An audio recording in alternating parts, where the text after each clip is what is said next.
Okay, ladies and gentlemen, we're to begin. My name is Richard Pyatt. I'm the communications manager for Utah County. I'm working with the Utah County Attorney Jeff Gray as he handles this case and as the county deals with the publicity surrounding this case. We appreciate your being here. Jeff will enumerate the charges and detail what the county's findings are up to this point, and then he will take questions. The number of questions may be limited, however. I may cut it off. I may assist him in helping to pick the people who are asking the question. We just ask that you keep the questions to the process of what we're talking about and refrain from asking questions that speculate or get into the political dynamic of the case. For Utah County, this is a murder case. We're trying a murder case. We're trying to keep the questions to that, but I understand that you're under pressure and have a lot of different questions, and we'll try to answer them. We're joined today by our sheriff and our prosecution team and our county commissioners. Jeff is going to be the only one speaking right now, and I'll introduce right now County Attorney Jeff Gray.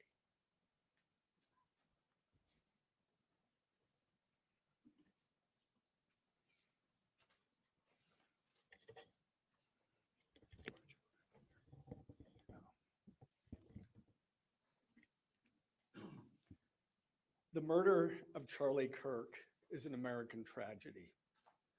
Charlie Kirk was murdered while engaging in one of our most sacred and cherished American rights, the bedrock of our democratic republic, the free exchange of ideas in a search for truth, understanding, and a more perfect union.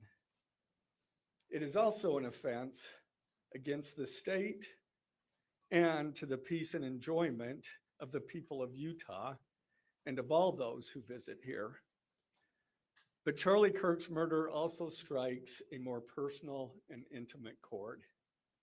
Charlie Kirk was first and foremost a husband and a father to two beautiful young children. He was a son, he was a brother, and a friend. Like all murders, the senseless and needless taking of Charlie Kirk's life has shattered the lives of those he loved and those who loved him. To Charlie's wife, Erica, his two young children, his parents, his family, and his friends, I express my sincere condolences and offer my heartfelt prayers on your behalf. I also want to express my concern for everyone who was at Charlie's Turning Point USA event at the Utah Valley University, and all who have been impacted by this tragedy. As county attorney, I am charged with bringing justice to those who offend our laws. I am charged with bringing justice for those who are harmed. I am charged with bringing justice for Charlie Kirk. I am committed to these aims. I take this responsibility seriously. Today, after reviewing the evidence that law enforcement has collected thus far, I am filing a criminal information charging Tyler James Robinson, age 22, with the following crimes. Count 1, aggravated murder, a capital offense, for intentionally or knowingly causing the death of Charlie Kirk under circumstances that created a great risk of death to others. Count 2, felony discharge of a firearm causing serious bodily injury, a first-degree felony. The state is further alleging aggravating factors on counts 1 and 2 because the defendant is believed to have targeted Charlie Kirk based on Charlie Kirk's political expression and did so knowing that children were present and would witness the homicide. The state is also charging defendant with count 3, obstruction of justice, a second-degree felony for moving and concealing the rifle used in the shooting. Count 4, obstruction of justice, a second-degree felony for disposing the clothing he wore during the shooting. Count 5, witness tampering, a third-degree felony, for directing his roommate to delete his incriminating texts. Count 6, witness tampering, a third-degree felony, for directing his roommate to stay silent if police questioned him. And count 7, commission of a violent offense in the presence of a child, a Class A misdemeanor, for committing homicide knowing that children were present and may have seen or heard the murder and did so based on Charlie Kirk's political expression. Also, following the press conference, I am filing a notice of intent to seek the death penalty. I do not take this decision lightly, and it is a decision I have made independently as county attorney, based solely on. Build a website you love with Wix, where your words. Because we are seeking the death penalty, the defendant will continue to be held without bail in the Utah County Jail. Turning to the 10-page information, these are the allegations. On September 10th, 2025, at approximately 12:23 p.m., Charlie Kirk was shot and killed while speaking to a large crowd on the campus of Utah Valley University in Orem, Utah. Police found the suspected murder weapon, a bolt-action 30-06 rifle, nearby. Over the next approximately 33 hours, police conducted a manhunt for the shooter until the evening of September 11th, 2025, when Tyler James Robinson surrendered.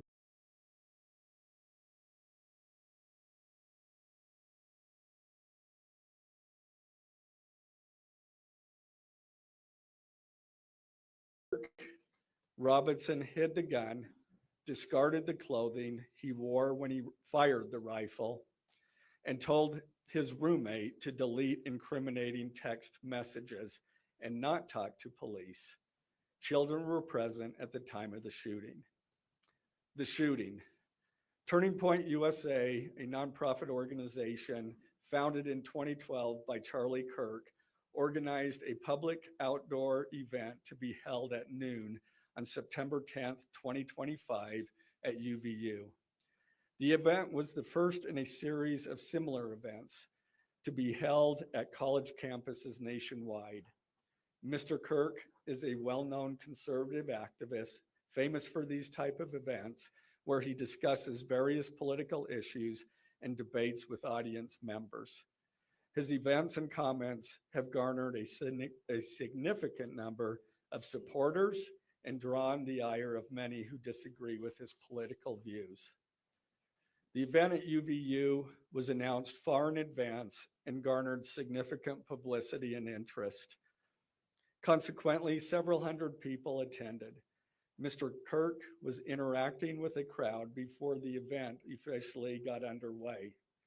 Then at approximately noon, Mr. Kirk seated himself under a portable canopy behind a table and microphone. He began speaking to the crowd and fielding questions from attendees, a format Mr. Kirk commonly used at his events. Mr. Kirk allowed his questioners to approach a microphone positioned directly in front of him.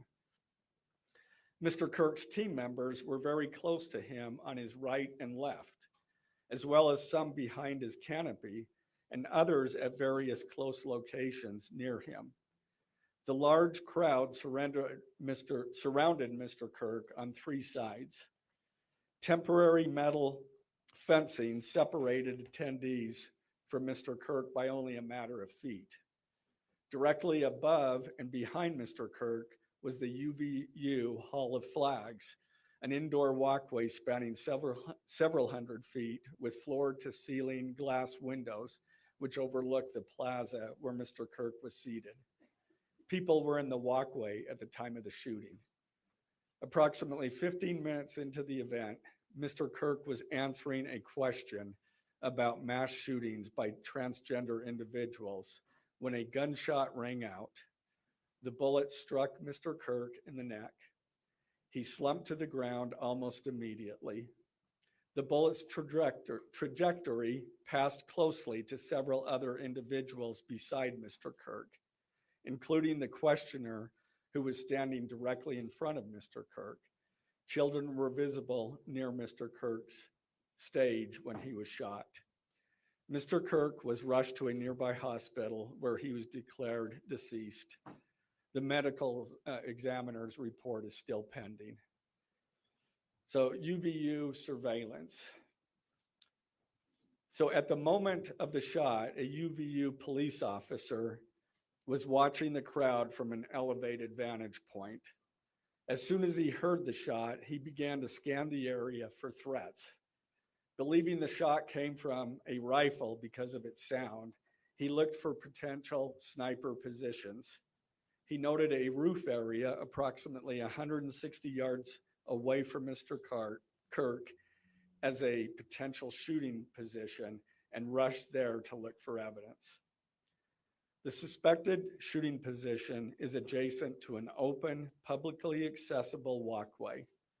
To access the suspected location, a person must climb over a railing and then drop to the roof only slightly below.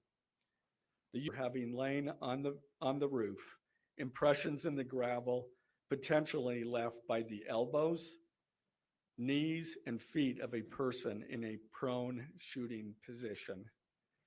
Police reviewed surveillance from the camera covering the roof and discovered that it recorded an individual dressed in dark clothing cross the railing from the public walkway and drop onto the roof at approximately 12:15 p.m. Although the individual moved out of the camera's view for a short time, the camera again captured the individual running across the roof and then low crawling to the area the UVU officer recognized as where the suspected sniper had dropped into a prone shooting position. After a short time, which matches the known time of the shot, the individual arose and ran across the roof to the northeast. This discovery led to an intensive review of UVU surveillance recordings to attempt to track and identify the suspect. Surveillance revealed the following. At approximately 11:51 a.m., the suspect entered campus from the north. He is seen wearing a black shirt with an American flag in the center, a dark baseball cap, and large sunglasses.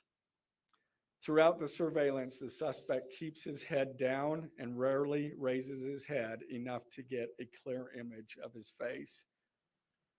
As he proceeds across the campus, he is seen walking with an unusual gait. The suspect walks with very little bending in his right leg, consistent with a rifle being hidden in his pants. This unusual gait continues until the suspect is seen crossing the railway off the open walkway and onto the roof, where he leaves the camera's view.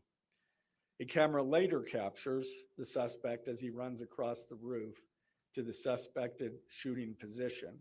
Immediately after the shot was fired, a camera captures the suspect running across the roof carrying an item whose shape is consistent with a rifle. The suspect is then seen climbing down from the roof. He appears to drop the item he was carrying as he hits the ground in a controlled fall. He then picks up the item and runs toward the northeast end of campus. Expanded crime scene investigation. Law enforcement officers followed the suspect's escape path to the northeast end of campus, where they believe the suspect left campus and entered a wooded area. In that wooded area, investigators found a bolt-action rifle wrapped in a towel.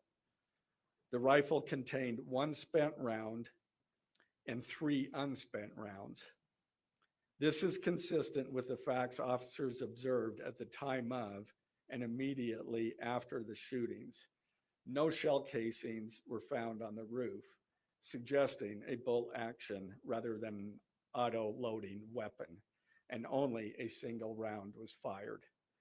Each round in the rifle contained an etched inscription as follows: The fired cartridge was etched, "No Tice's bulge, OWO, what's this?" The second cartridge that was again not spent, the last three were not spent, were not fired. The second, "Hey fascist, catch," with arrow symbols. The third cartridge, "Oh Bella Ciao, Bella Ciao, Bella Ciao, Ciao Ciao." The fourth cartridge, "If you read this, you are gay, LMAO." The rifle, ammunition rounds, and towel were sent for forensic processing. DNA consistent with defendant was found on the trigger, other parts of the rifle, the fired cartridge casing, 2 of the 3 unfired cartridges, and the towel. Law enforcement was unable to immediately locate the shooter, so they published photos of the shooter from the UVU surveillance cameras and asked for the public's help to identify him. Meanwhile, law enforcement continued to try to identify the shooter through other means. The Washington County investigation. On the evening of September 11th, 2025, as law enforcement continued their investigation, Tyler James Robinson went to the Washington County Sheriff's Office with his parents and a family friend to turn himself in. Robinson's mother stated that the following to police. On September 11th, 2025, the day after the shooting, Robinson's mother saw the photo of the shooter in the news and thought the shooter looked like her son. Robinson's mother called her son and asked him where he was. He said he was at home sick and that he had also been at home homesick on September 10th. Robinson's mother expressed concern to her husband that the suspect shooter looked like Robinson. Robinson's father agreed. Robinson's mother explained that over the last year or so, Robinson had become more political and had started to lean more to the left, becoming more pro-gay and trans rights oriented. She stated that Robinson began to date his roommate, a biological male who was transitioning genders. This resulted in several discussions with family members, but especially between Robinson and his father, who have very different political views. In one conversation before the shooting, Robinson mentioned that Charlie Kirk would be holding an event at UVU, which Robinson said was a stupid venue for the event. Robinson accused Kirk of spreading hate. Robinson's father reported that when his wife showed him the surveillance image of the suspected shooter in the news, he agreed that it looked like their son. He also believed that the rifle that police suspected the shooter used matched a rifle that was given to his son as a gift. As a result, Robinson's father contacted his son and asked him to send a photo of the rifle. Robinson did not respond. However, Robinson's father spoke on the phone with Robinson. Robinson implied that he planned to take his own life. Robinson's parents were able to convince him to meet at their home. As they discussed the situation, Robinson implied that he was the shooter and stated that he couldn't go to jail and just wanted to end it. When asked why he did it, Robinson explained there is too much evil and the guy, referring to Charlie Kirk, spreads too much hate. They talked about Robinson turning himself in and convinced Robinson to speak with a family friend who is a retired deputy sheriff. At Robinson's father's request, the family friend met with Robinson and his parents and convinced Robinson to turn himself in. The family friend spoke to police and reported telling Robinson that it would be best if he brought all evidence with him to the sheriff's office to avoid police having to search his parents' home. The friend also asked Robinson if he had any clothes that were related to what he did. Robinson replied that he had disposed of the clothes in different areas. The roommate. Police interviewed Robinson's roommate, a biological male who was involved in a romantic relationship with Robinson. The roommate told police that the roommate received messages from Robinson about the shooting, and he did provide those messages to police. On September 10th, 2025, the roommate received a text message from Robinson which said, "Drop what you're doing. Look under my keyboard." The roommate looked under the keyboard and found a note that stated, quote, "I had the opportunity to take out Charlie Kirk, and I'm going to take it." Police found a photograph of this note. The following text exchange, then took place. After reading the note, the roommate responded, "What? You're joking, right?"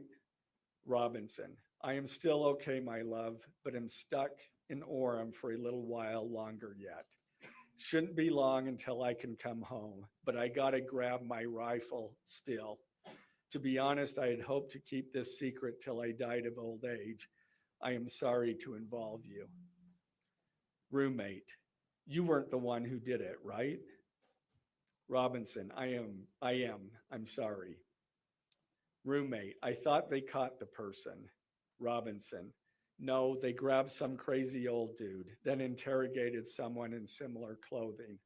I had planned to grab my rifle from my drop point shortly after, but most of that side of town got locked down. It's quiet, almost enough to get out, but there's one vehicle lingering." Roommate, "Why?" Robinson, "Why did I do it?" Roommate, "Yeah." Robinson, "I had enough of his hatred. Some hate can't be negotiated out. If I am able to grab my rifle unseen, I will have left no evidence. Going to attempt to retrieve it again. Hopefully they have moved on. I haven't seen anything about them finding it." Roommate, "How long have you been planning this?" Robinson, "A bit over a week, I believe. I can get close to it, but there is a squad car parked right by it.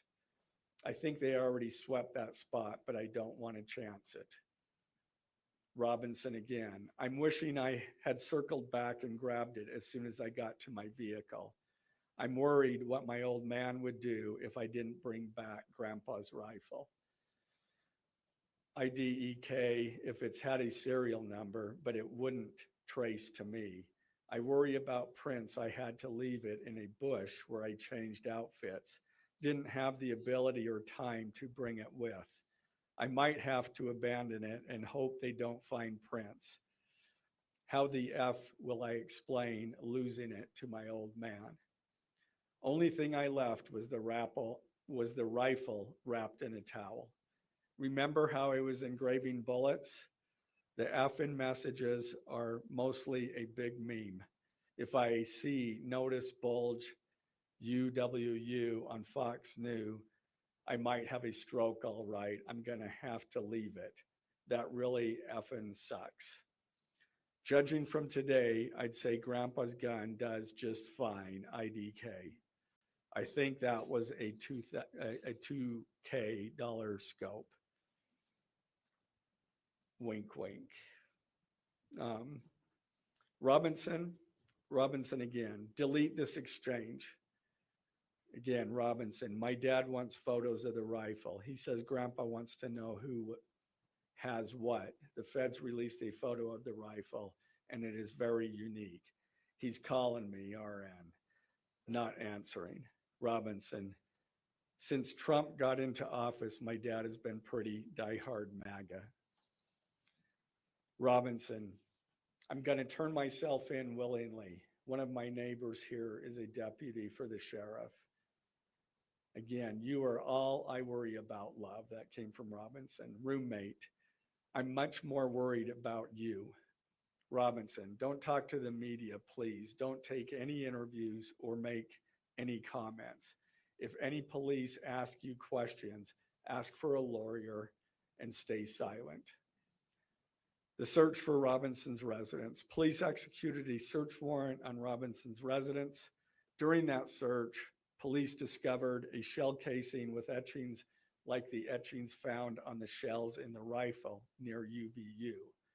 Police also found several target boards with bullet holes in Robinson's home. Now, as I stated in the beginning, when I read those allegations, these are allegations. And like the evidence set forth in this statement, those allegations, what you've heard from the media, even from state and federal officials, has not been tested in the crucible of a jury trial. I understand the public's desire to know the facts. My own family members have pressed me for information. Why are we reluctant to share the details of the investigation itself and comment on the case? Because I want to ensure a fair and impartial trial.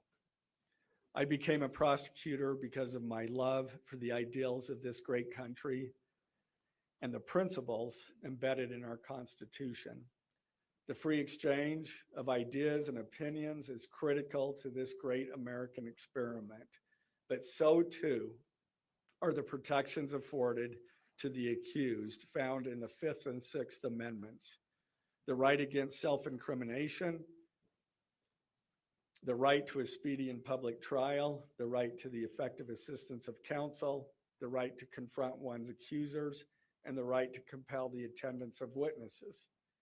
And perhaps most importantly, under our Constitution, the accused is presumed innocent until we, the state, prove to an impartial jury of defendant's peers his guilt beyond a reasonable doubt. That jury cannot rely on our allegations, on what they hear in the news, or on what they hear from a public official. The jury is the sole trier of fact, and they will ultimately determine those facts based on evidence a trial judge has determined is admissible. Again, as prosecutors, we bear the burden to prove guilt beyond a reasonable doubt. But make no mistake, we welcome this burden. I'd like to now introduce my trial team who will be charged with prosecuting the case. This is a veteran and expert team of some of the state's best trial attorneys. Chad Grunander, who is one of my two chief deputies, Ryan McBride and David Sturgill on the far right there. And those two were very much involved in preparing search warrants, did a phenomenal job, worked day and night to see that accomplished well after Robinson was taken into custody. Also, Lauren Hunt, she is one of our special victims prosecutors, and Chris Ballard, my second chief deputy, who will be handling motions. I'm going to explain just the procedural steps. We're not a grand jury. We don't have a grand jury system like the federal courts do. It's a preliminary hearing system. So the arrest and filing of the criminal information are merely the first steps in the criminal justice process.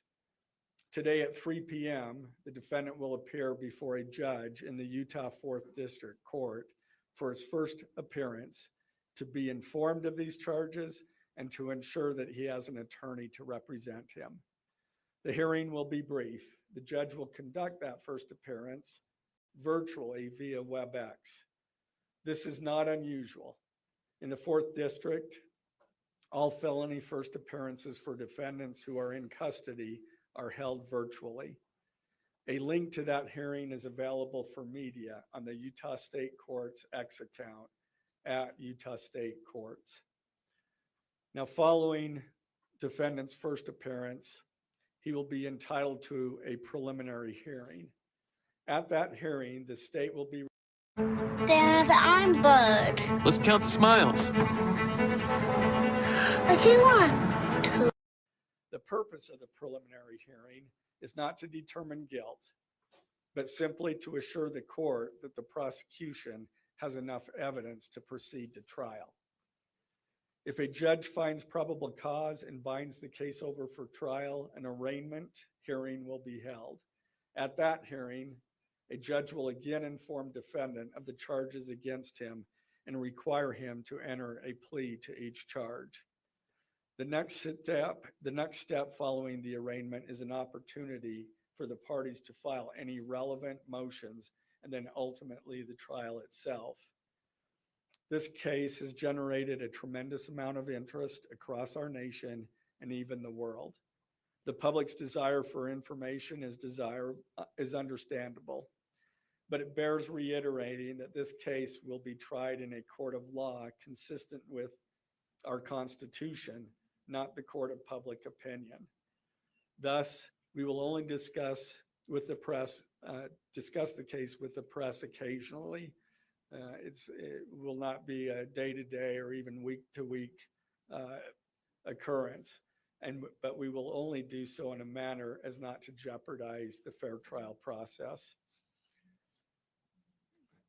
Before I conclude, I want to express my appreciation for the tireless work of our local, state, and federal law enforcement officers.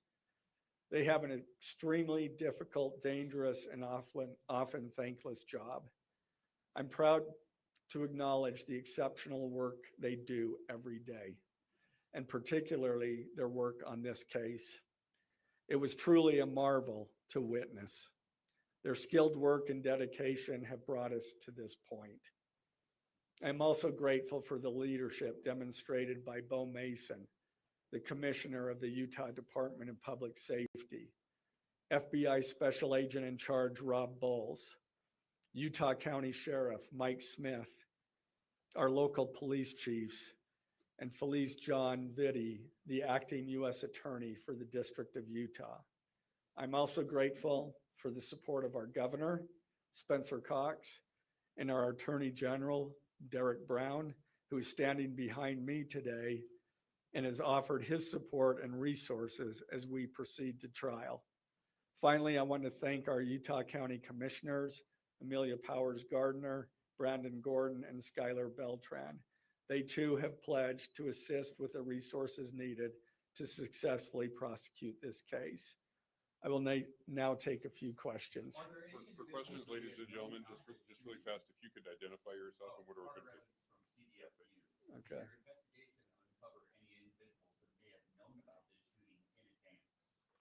They are still looking into it. It's an undergoing investigation. So is that a possibility? They haven't ruled that out. Mr. Gray? I thought an error with CNN, the text messages exchange with the roommate. Can you give us a sense of did that happen over several hours? Did it happen before? I don't have that information. Emily Anderson, State Attorney Gray. I know acknowledging that you made this decision to pursue the death penalty independently. Did you hear at all from the Trump administration or Governor Cox's administration as you were working on these charges? I talked to officials from both administrations, but I was not pressured to make a decision. I understood their feelings on it because it was in the news, but we didn't really discuss that. Mr. Gray, the FBI director, sir. Any indication that transgender issues play a role in the motivations for this shooting? I'm going to stick to what I just stated in my public, in our information. I think that is pretty much set forth there. Mr. Gray, Ben Winslow, Fox 13 News, just asking, are you planning to file additional charges against anyone else in connection with this? Again, we don't have any information at this point of additional suspects, but I know that our law enforcement agencies are continuing to follow leads. Mr. Gray, the FBI director today said that you are, quote, or that other people, a number of people are being investigated and interrogated. So it seems that there are people who might be up for possible charges. Yeah, I'm not. Do you believe that the suspect was a lone wolf, or could this be part of a? I can't comment on that. I'm not aware of all their investigation. I just know that these agencies are continuing to investigate this case and follow all leads. Mr. And Fraser, it's okay, you asked- you may see news. Would like to know, how does this possibly interface with any federal charges? That's up to the feds. They have different charges and they're reviewing the evidence. And after they review the evidence and the law, they could file charges, but I'm not privy to exactly what they're looking at. Dennis, have faith with the BBC. You spoke a lot about text messages with the roommate. The governor previously said the roommate is cooperating, but could we see charges against the roommate? Again, I'm not prepared to answer that question. Mr. Gray, is it unusual to cite a political motivation as an aggravating circumstance? It's part of our code. And so we charge that. And Mr. Gray, Jim Suak with KUTV, for those that aren't of a legal mind, is this a confession, the text messages? Is that legally a confession? And is he cooperating since he's been taken into custody? Ultimately, a judge will determine that at trial. And cooperation, has he spoken at all? Has he been cooperating since he's turned himself? Again, I'm not going to comment on that. Has he made any statements at all? Mr. Gray, Morgan Jesse, NBC News. Okay. What more can you tell us about the suspect's time online that some say radicalized him? I am not aware of that information. That's, again, still under investigation. And has he expressed any remorse so far about this attack? I am not going to comment on that. Is he continuing to not cooperate? I am not going to comment on that. Mr. Gray, the FBI director has been way out in front in terms of presenting evidence to the public. Your team has been very circumspect, very measured in what they've let out. Has that hampered your investigation and the build-up to this? Well, as attorneys, we typically like to control that information to preserve an impartial jury and a fair trial. So it hasn't made it much easier. Does he have a lawyer yet? Excuse me? Does the suspect have a lawyer? I don't have that information. Can you tell us more about what the family may have said in interviews? Um, His mother? What the family said is what I provided. Mr. Kirk, do you anticipate that the defense will try to get this trial moved out of Utah County, and how will you respond to that? That, from where? From Utah County? That the defense will be from Utah County? Well, that they will try to get the trial moved. to The different venue move. I couldn't predict what they're going to do. Mr. Gray, is there any of this suggest that the timing of the shot and the question that was asked about mass shootings transgender, is that more than coincidence? That will be for a jury to decide. Mr. Gray, are you confident that the roommate had no part of this attack whatsoever? Again, I'm not going to comment on the evidence. But the evidence so far, does it show any involvement? Again, I'm not going to comment on other than the facts that or the evidence that we've gathered so far. Does the mention of the DNA here in the press conference jeopardize his right to a fair trial? I don't believe so. This is part of a public document that we have to file as we file a criminal information. We have to file a probable cause statement. That's a public document, and so we're comfortable with that. Are his parents and the roommate still cooperating? I'm not going to comment on that either. The FBI has said I- that this suspect had a hatred of Kirk. What else can you share about that?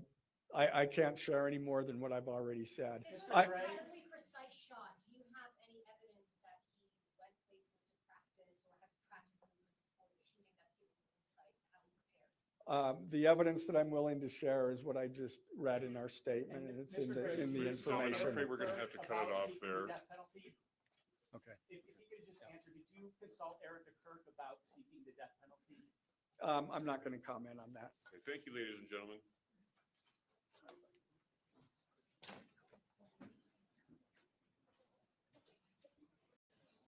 Hey, this is Jerry with On Point Wildlife Removal.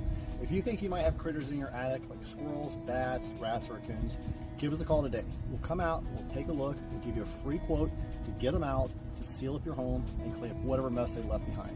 We're locally owned and operated, and we're fully licensed and insured.